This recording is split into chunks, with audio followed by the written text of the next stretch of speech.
Atlantic roars. Waves 30 feet high crash into the steel hull. Freezing spray slams the deck. In these dark waters lurks a predator with a 4-foot razor-sharp sword, the Atlantic swordfish, weighing up to 650 pounds and capable of impaling a man. In 2022, a single Portuguese boat landed $15 million worth of these giants in one season. But what makes this unbelievable is that European Union bureaucracy accidentally created this gold mine. How did fishing quotas turn Portuguese fishermen into millionaires overnight? And what's the hidden cost nobody talks about?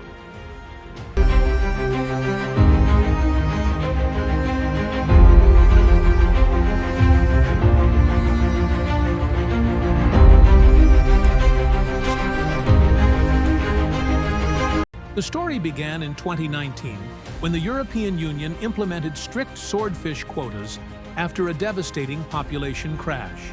Throughout the 2010s, Atlantic swordfish had declined by 70% due to overfishing. Scientists predicted extinction within decades, but Portuguese fishermen discovered something remarkable. They found a loophole in the system. By fishing at night using long lines in deep Atlantic canyons, they could catch massive swordfish that everyone thought had disappeared forever. The first night, Captain João Silva recounted, "We pulled up 40 swordfish. We thought our equipment was broken. These fish were supposed to be gone."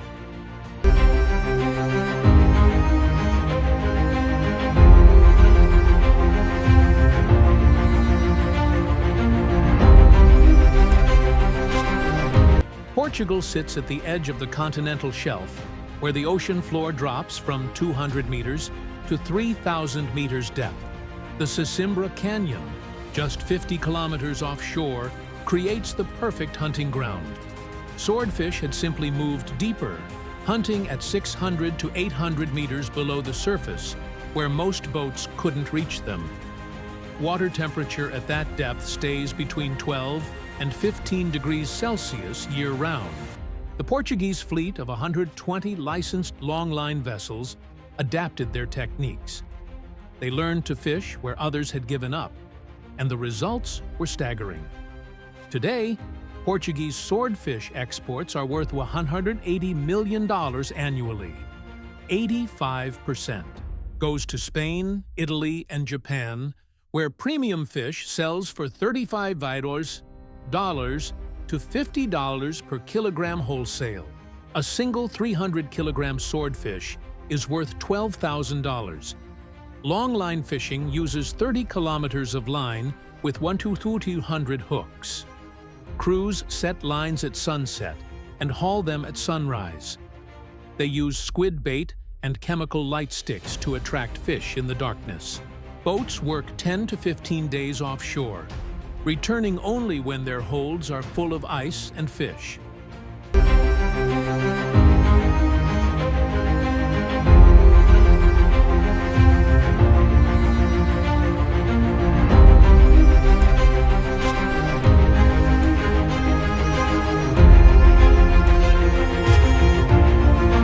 But this system faces three invisible threats. First, overfishing risk. The population has recovered, but remains fragile. The quota system is the only protection. One season of violations could crash the population again, and this time it might not recover. Second, the bycatch problem. Those 200 hooks don't discriminate. They catch sharks, sea turtles, and dolphins. The bycatch rate is 15%, meaning 180 tons of marine life dies accidentally every year. Environmental groups are demanding restrictions that could shut down the entire industry. Third and most terrifying, climate migration. Warming ocean waters are pushing swordfish north toward Ireland and the United Kingdom. Scientists estimate Portugal has a 10-year window before these fish migrate permanently out of Portuguese waters. When that happens, the $180 million industry disappears overnight. The threat is real, silent, and already happening. The economic impact has been extraordinary. Between 2019 and 2023, Portuguese swordfish revenue jumped 400%. Fishing ports like Sesimbra transformed overnight. New boats appeared, processing facilities expanded, ice suppliers, fuel companies, and net manufacturers experienced a boom. Restaurants reopened in coastal towns that had been dying for decades. Real estate prices surged 60% in fishing communities. Export companies expanded into Asian markets. The industry created 3,500 new jobs. Government tax revenue reached $45 million annually.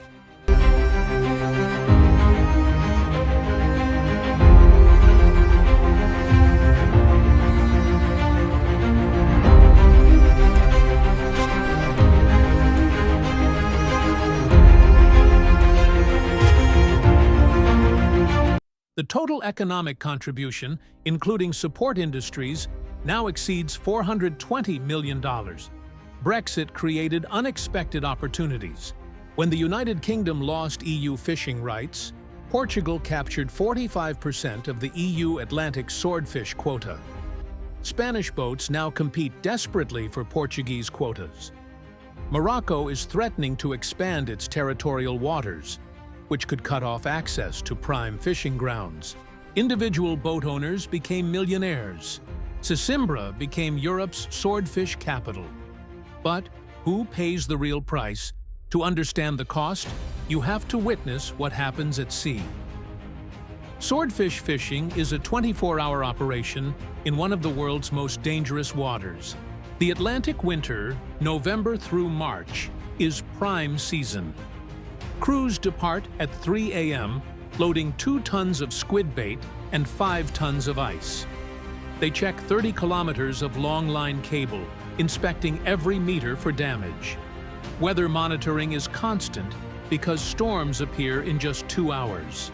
The journey out takes 3 to 4 hours, crossing shipping lanes filled with massive container ships and tankers. The depth finder shows the transition: 200 meters, 500 meters, 1,000 meters, 3,000 meters. They've reached the canyon edge. Winter Atlantic conditions are brutal. Waves 20 to 30 feet high are common. Temperature drops to 5 to 10 degrees Celsius.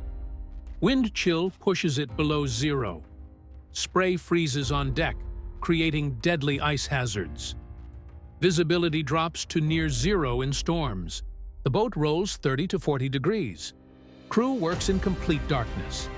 Hypothermia risk is constant. Setting the line takes 3 hours at sunset. The line sinks. 1 in 200 hooks descend, 600 meters deep. Now they wait. They drift overnight for 8 to 12 hours while the hooks fish in darkness. Hauling begins at sunrise. It takes 5 to 6 hours to retrieve the entire 30-kilometer line. Each swordfish weighs 200 to 400 pounds and must be pulled up manually with a hydraulic winch. The first swordfish breaks the surface. Silver blue body. Sword thrashing violently. One crew member uses a gaff to secure it.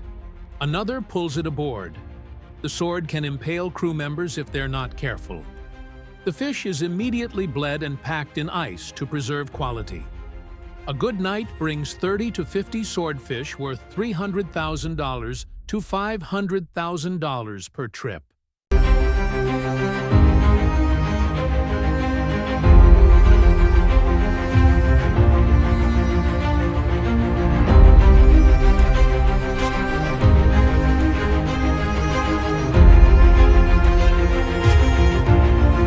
The average trip lasts 12 days at sea.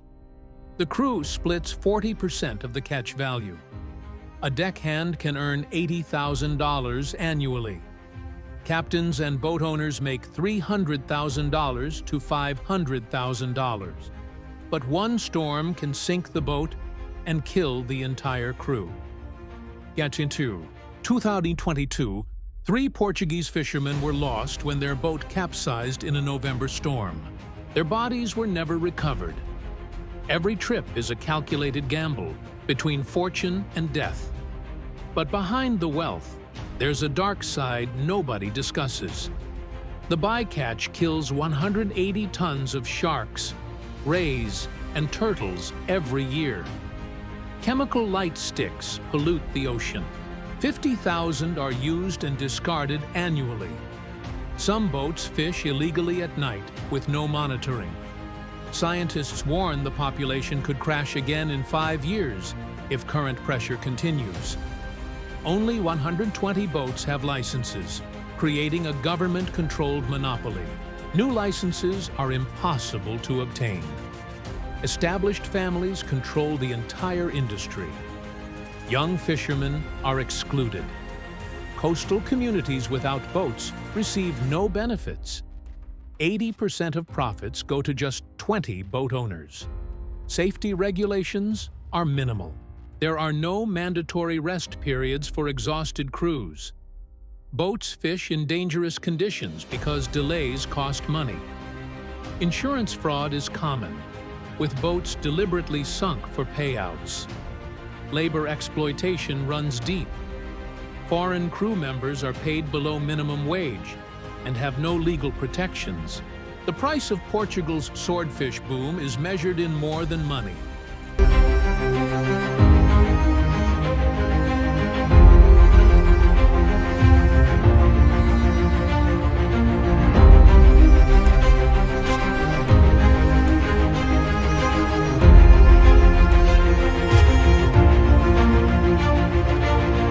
The paradox is striking. EU quotas designed to protect swordfish accidentally made them more valuable. Scarcity created a luxury market. Portugal went from fishing industry decline to extraordinary boom in just 3 years. A single boat's $15 million haul changed everything. Fishing towns were revitalized, but success is attracting too many players. Brexit, climate change, and EU politics all intersect in these Portuguese waters. One regulation change could end the boom overnight. The story reveals a disturbing truth. When nature recovers, humans immediately exploit it harder. Conservation creates economic opportunity, but also plants the seeds of new destruction. In the deep Atlantic canyons off Portugal, swordfish continue, hunting in darkness, unaware they've become the nation's most valuable marine resource.